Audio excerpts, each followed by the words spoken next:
hardcore New Yorker. So 47 miles outside of New York, here we are. And it's been a kind of a rocket ship ride ever since. We got right into the community. We've met people like Jim and Mary Ellen. We joined every club in the we possibly joined to meet people. And this area is so rich and vital with so many different aspects of community. There's so many levels of community here. So we were very fortunate, and you know, we had to pinch ourselves every day because Jim and I came from a real middle class neighborhood. I was looking on Long Island for a long time, and God said no. Couldn't find the spot. I was practicing in Sunnyside, Queens. Anyone know where Sunnyside, Queens is? Right at the foot of the 59th Street Bridge. That was a wild practice. That was a wild practice. I'd go outside my office, sweep around. People would come over. Hey, you the chiropractor? I said, yeah. Oh, I need a chiropractor. They'd walk in the office. That was my marketing strategy in Sunnyside, Queens. And it was great. And you know, this profession. Talk about like once upon a time. Once upon a time was a kid who injured his neck, fell out of a window, started getting migraine headaches and suffered for 12 years. And found a friend, a chiropractor, who saved him from excruciating pain and probably a stroke or whatever could have happened because of that. And that person was me. And I always had this kind of want and desire to help people in some way. When I was a little kid, I can remember back when I was 2 years old, and I was standing outside. And this is kind of an acute recollection. I could see it. I was playing with my friends. I must have been 2 years old, and we were on the street, on the sidewalk on the street, and suddenly I'm looking at my hands and I'm seeing this kind of light. I said, well, what the, you know, as a kid, what's going on? And after that, I was just inspired. So I thought it was going into music. I wanted to become a musician. I wanted to meet girls. I wanted to play in a rock and roll band. But God didn't give me that talent. He made it almost, but not quite enough. And I'm in college. I'm going, you know, I'm in school. And I was at a swim meeting at Queens College. And a couple of my buddies were standing behind me, and they were talking. You know, they were graduating. They were upperclassmen.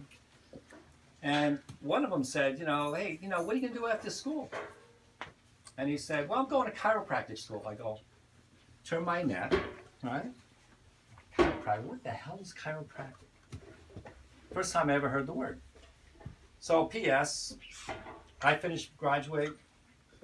3 or 4 years later, I'm in, you know, working in corporate world, and I get a postcard from a friend, and she said, come to my open house. This was one of my classmates on my swim team at school, Dr. Denise Logan, and she said, you got to come to this open house. I said, okay, be there, party, you know, anywhere there was like food and free beverages, I was going to party.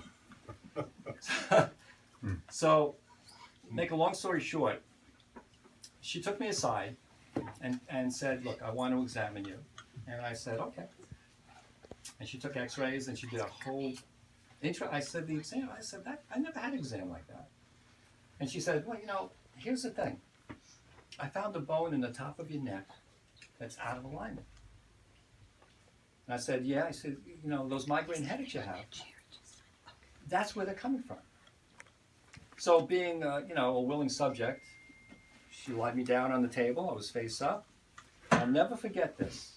And I hope this happened to you in your first adjustment, but she moved my neck very gently, and there was such an explosive release.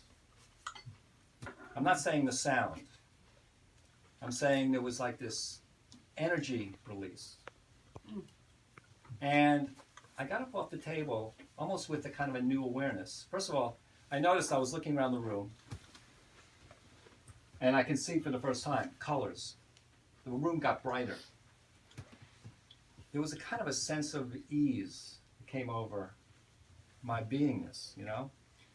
And so I said, Denise, what the, and I used some profound words, what the F did you do to me? What was that? And she explained chiropractic to me.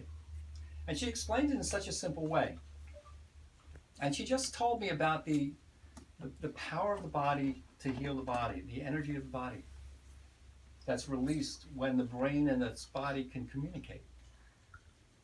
And she had me signed, sealed, and delivered. So I became a patient. And she lived, I had to go to her office. It was 35 miles away from my house.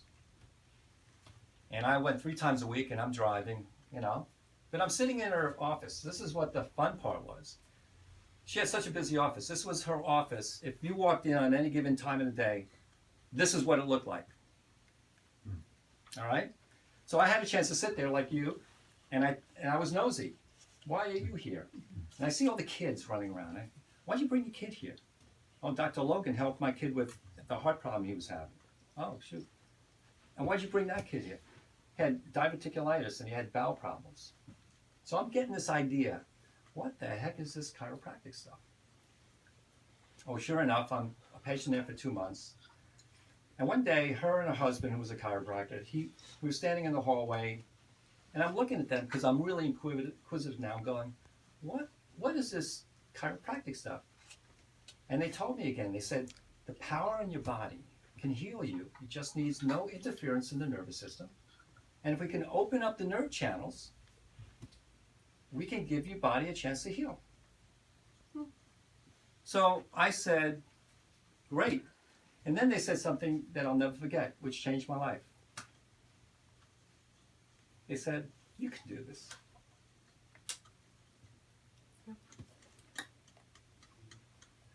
That was it. So this was a funny story because they impinged upon me this idea that my life was supposed to be surrounded around. Suddenly, my purpose was set. I was working in New York. I was booking the QE2. I was working for Canard Lines. And I was booking the QE2, and it was like a great job. I had a lot of fun. Working on Fifth Avenue. We had a busy, eclectic group. So I'm sitting there booking, and I'm booking, and I'm booking. And suddenly I say enough.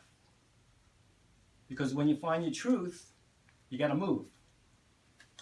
So I walk up to my supervisor with a note. And I said, this is what I said.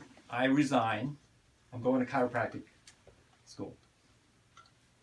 So this woman who said, I don't believe you, and you better show me your matriculation when you go. She wanted to see that I enrolled. And that was the beginning of the story. And as soon as I made that decision, you met Ginger. The rest of the story. So, now the plot thickens. So, I drive up to her house in a Honda Civic. She's thinking chiropractor, Ferrari, Porsche. A poor guy in a Honda Civic. She didn't know what she was getting into. And she was an accomplished, she was in New York City. She was basically a stylist. She was working for a top agency. She was, this girl could have gone further. But at one point we looked at each other and I said, she goes, she was getting a little tired of her job. And so I said to her, well, you know what? Why don't you just take some time and help me for 2 weeks or 3 weeks start the office? Well, she hasn't left. Which I thank God for. That's not how I heard it. And then, right. I know. Well, she's got her own version. But I'm giving you mine because I got the floor. And she can get up here and give her version too. I'm only kidding. So, there's a principle I was taught by one of my mentors. And it's called the naturally right principle. When life flows and things happen, it's naturally right. When you meet people that you vibrate with, or ideas that you oscillate with, you become into a whole universal push. This is, when you get on the escalator that you belong on, it's an easy ride. Okay. Most of us are swimming upstream like salmon, trying to struggle. And Ginger and I have, we've owned this principle. And I'll give you another quick story, and then I'll let other people share their stories with us. But when I was going to open this office, this is a really kind of neat thing. I actually was on Wilton Road, across from Save the Children, in that complex, and Waldman was the landlord. And we found a great space. It's almost like a little bit of a, what was it, like a schoolhouse type building, you know? And we had an architect, we had attorneys. I must have spent $10,000 or $12,000 that I didn't have at all. Borrow. So I'm negotiating the lease with this guy. And the day I'm supposed to sign, I'm calling him. No answer. I said, Ginger, what the hell's going on? So I finally found out he had leased it behind my back to someone else. So I want to share with you the naturally right principle. So here I'm at freaking out. So I call my buddy, Danny Drubin, who was my mentor at that time. And I said, Danny, this is what happened. He was my coach. He was my management coach. I said, Danny, I just lost this great space. He says, it wasn't naturally right for you. Yeah. And to calm me down, he kept talking. And he said, you will find the right space. Well, I was depressed. I had patients waiting to go. I had spent all this money. I had architectural plans. I had no space. And I was crazed. So I wake up on Sunday morning because I couldn't sleep. And so when I couldn't sleep and I want to be happy, I go to Stu Leonard's.